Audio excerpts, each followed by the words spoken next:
देखो बेटा, आपका जो आज चैप्टर है उस चैप्टर का नाम है एलिमेंट्स ऑफ जनरल लॉज। ठीक है, एलिमेंट्स ऑफ जनरल लॉज की अगर हम बात करें तो इसमें जनरल लॉज में हालांकि 2 चैप्टर आपके आ जाते हैं। एक जनरल लॉ में आपको पढ़ाया जाएगा यहाँ पे इंडियन कॉन्ट्रैक्ट एक्ट, और दूसरा जनरल लॉ यहाँ पे है tort, Indian contract act, and second one is tort. It means अगर हम यहाँ पे जनरल मीन्स जनरली जो लॉज हर जगह एप्लीकेबल होते हैं उनका हम यहाँ पे डिस्कशन करेंगे। अब देखिए, अगर हम जनरल लॉ की बात करें तो एक चैप्टर का नाम हम ले लेते हैं जिसका नाम है इंडियन कॉन्ट्रैक्ट एक्ट 1872।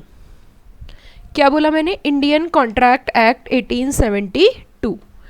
अगर इंडियन कॉन्ट्रैक्ट एक्ट 1872 की हम बात करें तो इसमें डिटेल में हम लोग सारा समझते हैं, है ना। इंडियन कॉन्ट्रैक्ट क्या है, कैसे है, किस तरीके से वो काम करता है, सारा हम डिटेल में समझेंगे। लेकिन इसमें जो वर्ड यूज़ किया है कॉन्ट्रैक्ट, इससे हम स्टार्टिंग करते हैं कि कॉन्ट्रैक्ट किसे बोला जाता है और कॉन्ट्रैक्ट क्या होता है और कॉन्ट्रैक्ट क्यों होता है और कॉन्ट्रैक्ट एक्ट पिक्चर में क्यों आया, ये हम थोड़ा सा समझते हैं। सुनिए ध्यान से। अब मैं यहाँ पे जो वर्ड यूज करूंगी उन शब्दों पे भी आप ध्यान देना। फॉर एग्जाम्पल, सपोज करो कोई पर्सन बिजनेस करता है। क्या करता है? बिजनेस। जब भी कोई पर्सन बिजनेस करेगा तो बहुत सारे ट्रांजैक्शंस होंगे, यस और नो। जब भी कोई पर्सन बिजनेस करेगा तो बहुत सारे ट्रांजैक्शंस होंगे। ट्रांजैक्शन मतलब लेना देना होगा। बहुत सारे क्या होंगे? ट्रांजैक्शन होंगे। Transaction means what? लेना देना होगा। अब वो जो ट्रांजैक्शन होंगे, आप मुझे एक बात बताइए, अगर कोई मिस्टर ए बिजनेस कर रहा है तो क्या उसके ट्रांजैक्शंस जो हैं वो अपनी फैमिली के साथ ही होंगे? Answer is no. क्या रिलेटिव्स के साथ होंगे? Answer is again no. Friends के साथ होंगे? Answer is again no. हम जब बिजनेस करते हैं तो हमारे ट्रांजैक्शंस आउटसाइडर्स के साथ होते हैं। अब आउटसाइडर मीन्स व्हाट? जिनको हम जानते नहीं है, पहचानते नहीं है, लेकिन व्यापार तो करना है। और अगर उनके साथ हम व्यापार ना करें, उनके साथ हम ट्रांजैक्शन ना करें तो हमारा बिजनेस नहीं चलेगा। इट मीन्स एक बात तो साफ हो गई है कि जो ट्रांजैक्शंस हम करते हैं वो किसके साथ करते हैं? आउटसाइडर्स। आउटसाइडर्स। क्या वो रिलेटिव होते हैं? Answer is no. क्या फ्रेंड्स के साथ करते हैं? Answer is again no. क्या वो हमारे फैमिली मेंबर्स होते हैं? Answer is again no. मतलब वो कुछ ऐसे लोग होते हैं जो आउटसाइडर हैं। अब जब ट्रांजैक्शन करते हैं तो इन आउटसाइडर्स के ऊपर हमें ट्रस्ट करना पड़ेगा और आउटसाइडर को भी हमारे ऊपर क्या करना पड़ेगा? ट्रस्ट करना पड़ेगा। ठीक है। अब अगर हमने ये बोल दिया ठीक है तुम हमारे पर विश्वास करो, हमारा भरोसा करो, तो बिजनेस ये नहीं मानता। बिजनेस इन सब चीज़ों में डील नहीं करता। इट मीन्स इन दोनों के बीच में तो भैया एक एग्रीमेंट बनेगा। क्या बनेगा? एग्रीमेंट। AGMT मैंने शॉर्टकट लिखा।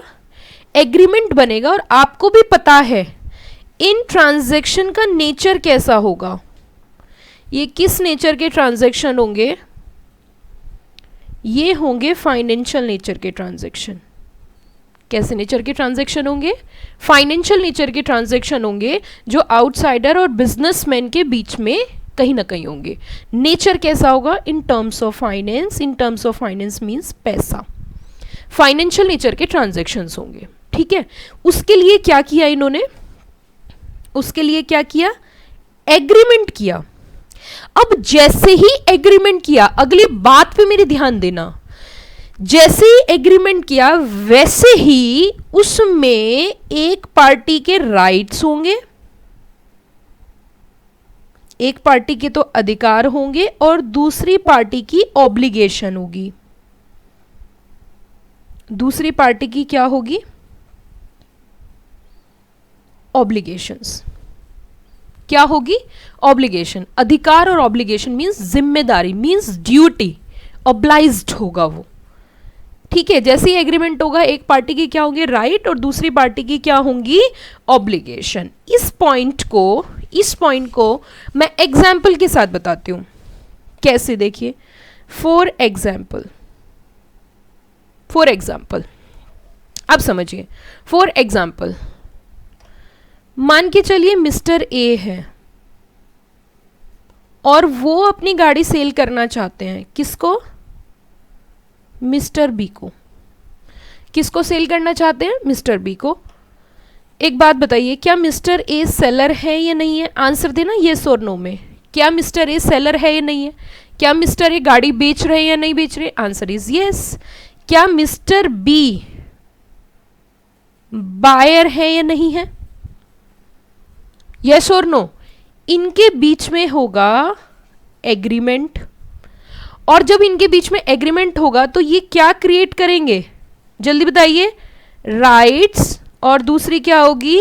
ऑब्लिगेशन। ठीक है, अब राइट्स एंड ऑब्लिगेशन को मैं डिफाइन करती हूं। मुझे एक बात बताइए, मिस्टर ए क्या है? सेलर। मिस्टर ए की ऑब्लिगेशन क्या है? जल्दी बताओ। ऑब्लिगेशन बताओ क्या होगी मिस्टर ए की? कार देना? यस और नो? आप मुझे बताओ, मिस्टर ए की ऑब्लिगेशन इसमें क्या होगी? कार देना, क्योंकि वो गाड़ी बेच रहे हैं, इसकी जिम्मेदारी है। अच्छा ये बताइए, मिस्टर ए का राइट क्या होगा? बताओ, अब तो कोई बच्चा बताओ। पैसा लेना उसका राइट है? यस और नो? इसी तरीके से मिस्टर बी की बायर जो है उसका राइट क्या है? हाँ जी, उसका राइट क्या है और उसकी ऑब्लिगेशन क्या है? मिस्टर बी का राइट है कार लेना। आई एम राइट और रॉन्ग? गाड़ी लेना उसका अधिकार है, और ऑब्लिगेशन है पैसा देना। ऑब्लिगेशन क्या है? पैसा देना। अब मुझे आप एक बात बताओ, क्या इनडायरेक्टली हम ये भी कह सकते हैं कि जो मिस्टर ए का राइट है वही मिस्टर बी की ऑब्लिगेशन है, और जो मिस्टर बी का राइट है वही मिस्टर ए की ऑब्लिगेशन है? आई एम राइट और रॉन्ग? कितना सिंपल एग्जांपल है, क्या बिल्कुल साधारण है या नहीं है? इट मीन्स एग्रीमेंट जो होता है वो दोनों पक्षों के कुछ अधिकार और कुछ जिम्मेदारी क्रिएट करता है। Are you got the point? कुछ अधिकार और कुछ जिम्मेदारी दोनों पक्षों की, दोनों पार्टीज की क्रिएट करता है। ये लाइन लिखी है, जरा इसमें देखना क्या लिखा है। A contract is an agreement creating, जो क्रिएट कर रहा है और डिफाइन कर रहा है obligations between the parties. Simple, very simple. It means contract एक ऐसा एग्रीमेंट है जो क्रिएट कर रहा है और डिफाइन कर रहा है क्या? Obligations between the parties. अब देखो आगे थोड़ा सा बढ़ते हैं।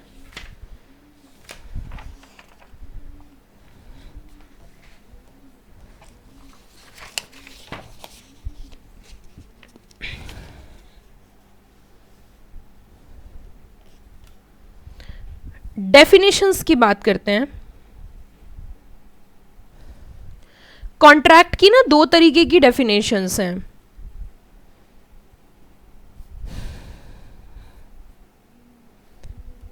एक जनरल डेफिनेशन है, और दूसरी बेटा स्टैट्यूटरी डेफिनेशन है। एक कैसी डेफिनेशन है? जनरल डेफिनेशन है, और दूसरी कैसी डेफिनेशन है? स्टैट्यूटरी। मैम इन दोनों के बीच में ना डिफरेंस बताइए। What is the difference between a general definition and a statutory definition? दोनों के बीच में अंतर समझे। जनरली जो कि किसी सेक्शन में डिफाइन नहीं है, जनरली बोलते हैं, that is general definition. Statutory definition का मतलब होता है जो किसी एक्ट ने डिफाइन करी है, किसी सेक्शन में डिफाइन करी है, पार्लियामेंट ने डिफाइन करी है, that is statutory definition. Okay, तो पहले जनरल समझते हैं। जनरल डेफिनेशन कहती है contract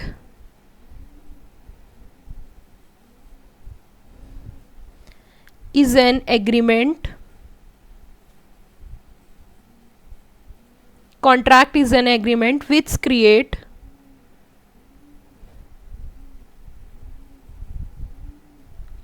legal obligation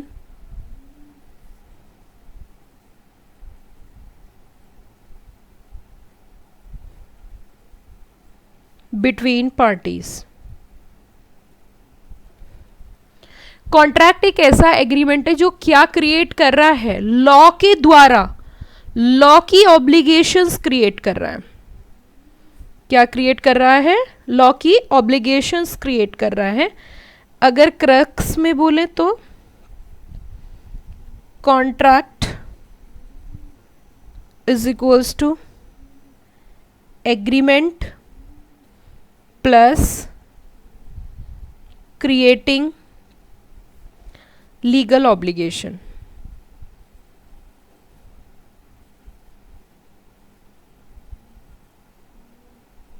creating what, legal obligation. मतलब कॉन्ट्रैक्ट एक ऐसा एग्रीमेंट है जो क्या क्रिएट कर रहा है, लीगल ऑब्लिगेशन, और वो मैंने आपको डिफाइन कर दी एग्जाम्पल में, अभी अभी हमने समझे। दूसरी हमारी डेफिनेशन है स्टैट्यूटरी डेफिनेशन, जो कि हमारे सेक्शन नंबर 2 और क्लॉज नंबर H में डिफाइन है। सेक्शन नंबर 2 और क्लॉज H के अंदर डिफाइन है, और वो क्या कहता है, contract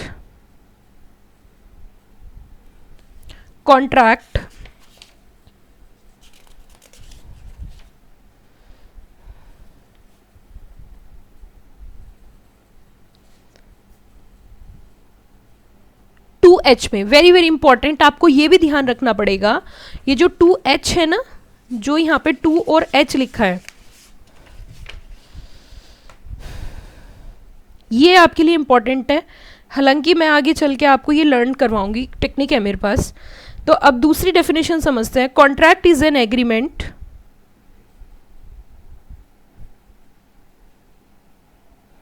which is enforceable by law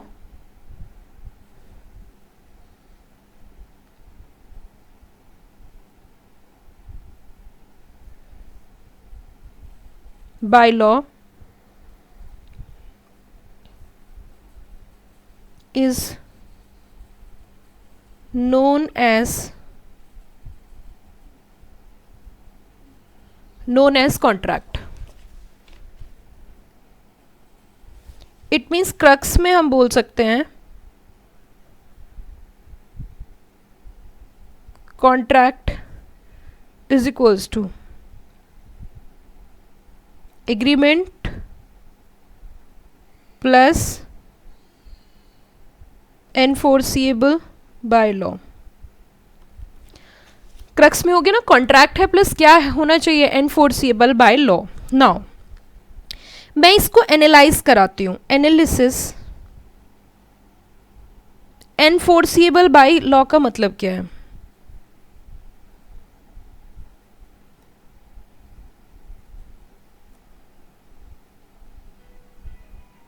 what do you mean by enforceable by law? It means enforceable का मतलब होता है, अगर संधि विच्छेद करे तो फोर्स करने के एबल।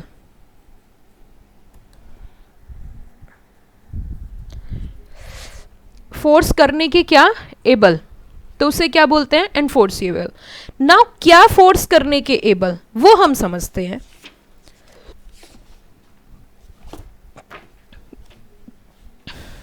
हमने अभी अभी एक एग्जाम्पल लिया था ना, मिस्टर ए और मिस्टर बी के बीच में एग्रीमेंट होता है, राइट और ऑब्लिगेशंस होती हैं, है ना। अभी अभी एक एग्जाम्पल लिया था ना, उसी को थोड़ा सा समझते हैं। क्या समझते हैं कि बेटा राइट क्या थे, मिस्टर ए के पैसा लेना, ड्यूटी क्या थी, कार देना। मिस्टर बी के राइट क्या थे, कार लेना, ड्यूटी क्या थी, पैसा देना। ठीक है, अब समझो, अब समझो, मान के चलिए मिस्टर ए को पैसे नहीं मिलते, मिस्टर ए को पैसे नहीं मिलते कार देने के बावजूद भी, तो मिस्टर ए के राइट अफेक्ट हुए नहीं हुए? मुझे आंसर चाहिए हाँ या ना में। क्या अगर मिस्टर ए ने अपनी गाड़ी उसको दे दी, सौंप दी, और उसके बाद भी भाई और बहनों उसको पैसे नहीं मिले, अब बताओ क्या होगा? मार दिया जाए या छोड़ दिया जाए? हाँ जी बताइए, क्या किया जाए? क्या हस्न किया जाए मिस्टर बी का? मार दिया जाए या छोड़ दिया जाए? अरे मारने की बात क्या है इसमें? मारने से काम चलेगा? बताइए। लेकिन आपके हिसाब से क्या होना चाहिए? मुझे ये बताओ, क्या मिस्टर ए के अधिकार अफेक्ट हुए नहीं हुए? Either the rights of a mister A is affected और नॉट, येस और नो में आवाज आनी चाहिए। हाँ जी मैम, जहां भी बच्चा देख रहा है बस इतनी तेज बोले यहां तक आवाज आए। घर में भी क्लास देख रहे हो तो इतनी तेज बोलो कि लगे हाँ कोई क्लास देख रहा है। हाँ तो बच्चों बताओ जल्दी से, अफेक्ट हुए नहीं हुए? और जिसका कोई नहीं होता उसका कौन होता है? कानून। तो चली चली चली अनारकली कहाँ चली? डिस्को जाएंगे यहां पे? दिमाग खराब हो गया। अनारकली कोर्ट चली। कुछ बच्चे बोल रहे हैं मैम डिस्को चली। अरे पागल बच्चों, इसका मतलब ये है कि मैं जो बोलूंगी उसके आगे का आप खुद ही बोल दोगे। तो बताओ मिस्टर ए कहां जाएगा? मिस्टर ए कहां जाएगा? मिस्टर ए जाएगा कोर्ट, और मिस्टर बी का बैंड बजाएगा। अब बोलेगा अब बता तू, अब तो जेल में जाना पड़ेगा, जेल की रोटी खानी पड़ेगी और जेल का पानी पीना पड़ेगा। तो मित्रों इसी वजह से फोर्स किया है उसने कि जो अधिकार, एक बात बताओ, अगर घी सीधी उंगली से ना निकले तो क्या करना चाहिए? मैम उंगली टेढ़ी कर देनी चाहिए। पागल बच्चों, पुरानी कहावत, पैकेट फाड़ देना चाहिए। सुनो मेरी बात, यहां पे उसको पैसे नहीं मिले तो क्या उसे अपने अधिकारों के लिए कोर्ट जाना चाहिए नहीं जाना चाहिए? यस मैम, कोर्ट जाना चाहिए। कोर्ट जाएगा, सीधे रास्ते से पैसे देता तो ठीक है भैया, नहीं देता तो तुझे कोर्ट के थ्रू, अब तो तुझे कोर्ट के थ्रू पैसा देना पड़ेगा। ये मैम गुच्चड़ बुच्चड़ क्या है? अरे समझो बात को, ये गुच्चड़ बुच्चड़ नहीं है, आप इसे समझो।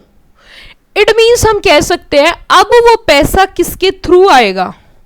कोर्ट के थ्रू आएगा। तो इसे बोलते हैं फोर्स करने की एबल। जहां पे आपके अधिकारों की रक्षा स्वयं लॉ करता है उसे कॉन्ट्रैक्ट बोलते हैं। लो कितना आसान कर दिया अब तो मैंने। जहां पर अधिकारों की रक्षा, राइट्स की आपकी protection is given by the law in case if breach of rights, in case infringement of rights, you have a right, you go for court and take back your rights. That is known as enforceable by law. एक ही line में law की definition में contract उसे बोलते हैं जो agreement भी होगा और एनफोर्सिबल बाय लॉ भी होगा। मैम एक क्वेश्चन दिमाग में आ रहा है, मैम सच्ची भगवान की कसम एक क्वेश्चन दिमाग में आ रहा है। मैम आप ये बताओ, जैसे आपने बोला एग्रीमेंट होगा और साथ में एनफोर्सिबल बाय लॉ भी होगा, तो मैम क्या कुछ ऐसा भी हो सकता है कि एग्रीमेंट हो और एनफोर्सिबल बाय लॉ ना हो? सोचो सोचो, जहां सोच है वहीं आंसर है पागल, शौचालय नहीं। हाँ बताओ, क्या कुछ ऐसे एग्रीमेंट हो सकते हैं जो एनफोर्सिबल बाय लॉ ना हो? तो मैम फिर वो एग्रीमेंट, मैम एग्रीमेंट ऑब्लिगेशन तो क्रिएट करेंगे ना। हाँ जी बच्चों, क्या ऑब्लिगेशन तो क्रिएट करेंगे। अरे मैंने कब बोला ऑब्लिगेशन क्रिएट नहीं करेंगे? लेकिन अगर वो ऑब्लिगेशन आपके ऑब्लिगेशन क्रिएट होंगे, लेकिन आप अपने राइट्स को कोर्ट के थ्रू नहीं ले सकते। मैम यहां से आपने मैम कंफ्यूज कर दिया। मैम सच्ची में कंफ्यूज की बात ही नहीं। मैंने कहा कॉन्ट्रैक्ट उसे बोलेंगे जो agreement plus enforceable by law होगा। इट मींस ऐसे एग्रीमेंट जो एनफोर्सेबल बाय लॉ नहीं होंगे मित्रों, उनको हम कॉन्ट्रैक्ट नहीं बोल सकते। अगला स्टेप मैंने बढ़ाया। पहला क्वेश्चन, मैम क्या कुछ ऐसे एग्रीमेंट हो सकते हैं जो एनफोर्सेबल बाय लॉ नहीं होते? Answer is yes. मैं एग्जाम्पल देके बताओ भैया। सोशल एग्रीमेंट आगे आएगा, डोमेस्टिक एग्रीमेंट। पति ने पत्नी से वादा किया कि अब की बार मैं तुझे, है मोदी सरकार, अब की बार मैं तुझे हर महीने 15,000 रुपीज दूंगा घर के सामान के लिए, तेरी शॉपिंग के लिए। 1 महीना दिया, 2 महीने दिए, 3 महीने दिए, चौथे महीने नहीं दिए। अब बताओ क्या किया जाए, पति के साथ क्या किया जाए? क्या पति को कोर्ट ले जाया जाए? पत्नी ने प्रेम से कहा कि मैं आपसे बोल रही हूं कि आप मुझे या तो पैसे दे दो, नहीं तो देख लेना। क्योंकि उसने कभी ना कभी पढ़ा होगा लो, लेकिन पूरा नहीं पढ़ा। क्यों? क्योंकि वो CS प्रीति सिंह क्लासेस की स्टूडेंट नहीं थी। अब क्या हुआ? अब वो धमकी देती है पति को रोज, या तो पैसे दे दो, नहीं तो देख लेना। पति ने कहा आज तू देख ले, नहीं दूंगा पैसे। बता क्या देखेगी? कि मैं चली जाऊंगी कहां? मायके। अरे पागल, कोर्ट चली जाएगी, कोर्ट। और पति स्टूडेंट था, प्रीति सिंह क्लासेस से पास आउट। उसने कहा देखो ये ऐसे, आप तभी तो कहा था प्रीति सिंह क्लासेस में पढ़ लो, ये ऐसे एग्रीमेंट है जो एनफोर्सेबल बाय लॉ नहीं है, आप चाहकर भी कोर्ट नहीं जा सकती। आगे चल के आएगा। तो यहां से एक बात तो प्रूव हो गई कि कुछ एग्रीमेंट्स ऐसे होंगे जो एनफोर्सेबल बाय लॉ होंगे, और कुछ एग्रीमेंट भाई और बहनों ऐसे होंगे जो एनफोर्सेबल बाय लॉ नहीं होंगे। जिस कमरे में बैठ के पढ़ते हो आप ही आपकी आवाज आनी चाहिए, यस और नो बोलना है मेरे साथ, फील करना है, फीलिंग आनी चाहिए कि आप पढ़ रहे हो। समझ लो मेरी बात। चलो आगे बढ़ते हैं। अब मैं इसका अगला मुद्दा आपको बताती हूं।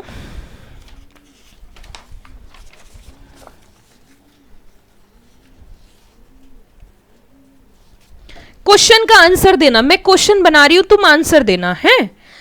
चलो क्वेश्चन आंसर खेलेंगे। चलिए क्वेश्चन आंसर।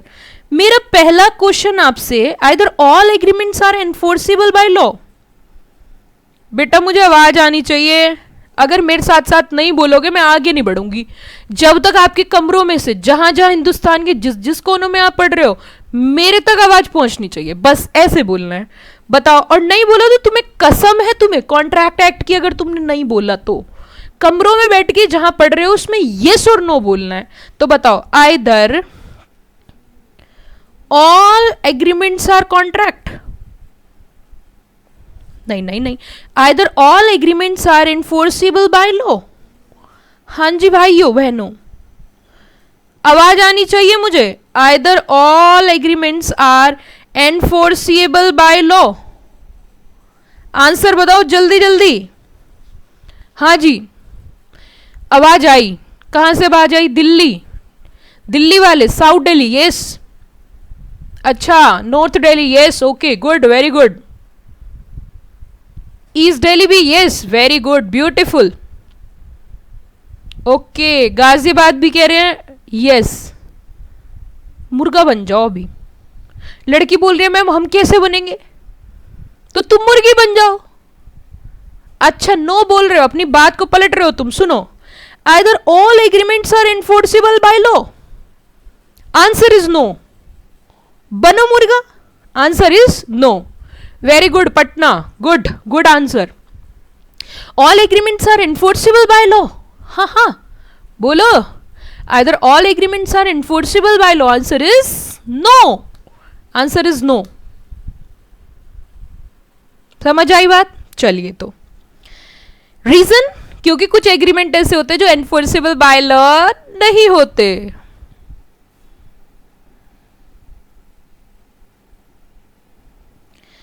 इट मीन्स हम कह सकते हैं एग्रीमेंट मे बी और may not B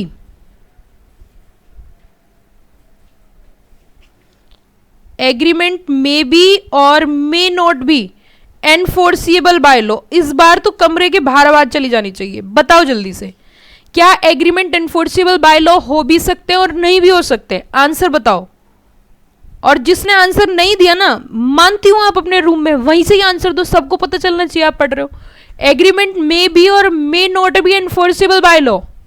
answer is yes और नो। अच्छा, आंसर इज यस। ओके, अब की बार मोदी सरकार। चलिए आगे बढ़ते हैं। अब अगली चीज सुनो, अब और बेस बढ़ाते हैं आगे। आइदर, अगर एग्रीमेंट और कॉन्ट्रैक्ट के बीच में अंतर करें, है ना, अगर डिफरेंस करें हम, difference between contracts and agreement, difference between contract and agreement, बताओ क्या लिखूं इसमें? जो आप बोलोगे मैं वही लिखूंगी। Difference between contract and agreement. गोल अंडा, ये लो अंडा है, ये लो मैम, ये क्या बनाया? समझो समझो, पहले डायग्राम पे ध्यान नहीं देना, इधर देखो। ये क्या है? ये एग्रीमेंट है। Okay ma'am. और भाई और बहनों मित्रों, ये कॉन्ट्रैक्ट है। मैम जी एक बात बताओ, इतना बड़ा एग्रीमेंट? हाँ, जो बड़े वाला है वो एग्रीमेंट है, जो छोटे वाला है वो कॉन्ट्रैक्ट है। मुझे एक बात बताओ, कॉन्ट्रैक्ट कब बनते हैं? जो बच्चा जितनी तेज आंसर देगा ना, आप ये मत समझो मेरे तक आवाज नहीं पहुंचती, सेंसर है मेरे पास। जो बच्चा मुझसे पढ़ता है मैं उसे दिल से पढ़ाती हूं, और मेरे दिमाग में घंटी बज जाती कि किस बच्चे ने रिप्लाई करा, और जिस बच्चे ने रिप्लाई नहीं किया ना, समझ लेना उसे कॉन्ट्रैक्ट एक्ट की कसम है। मेरे साथ साथ बोलना है। बताओ, ये बड़े वाला क्या है? एग्रीमेंट। और छोटे वाला क्या है? कॉन्ट्रैक्ट। और कैसे बनता है? कैसे बनता है जरा बताना, कॉन्ट्रैक्ट कैसे बनता है? जो एग्रीमेंट एनफोर्सेबल बाय लॉ होते हैं मैम, वही बन जाते हैं contract. Okay, we can say that, क्या मैं ये बात बोल सकती हूं? All contracts are agreement but all agreements are not contract. हाँ, बोलो जल्दी। यस मैम, लिख के बताइए। Okay, all contracts are agreements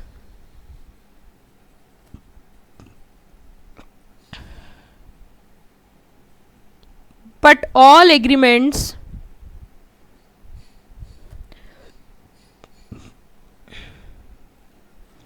are not contract.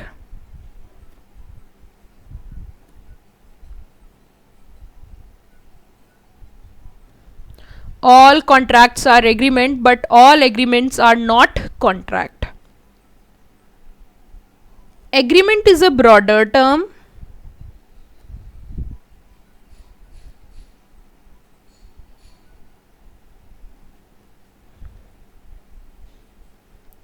Contract is a narrower term, वो तो दिख ही रहा है।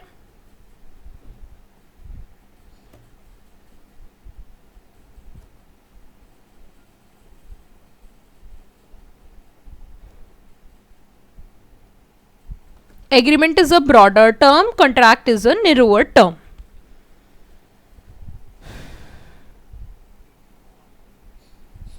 Contract is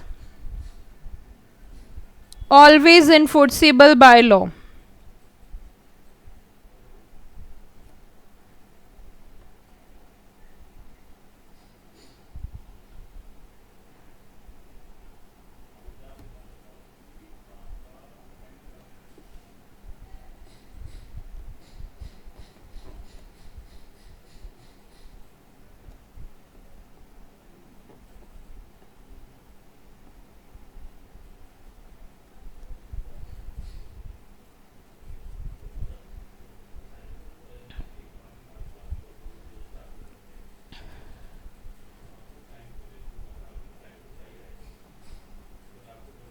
is known as contract.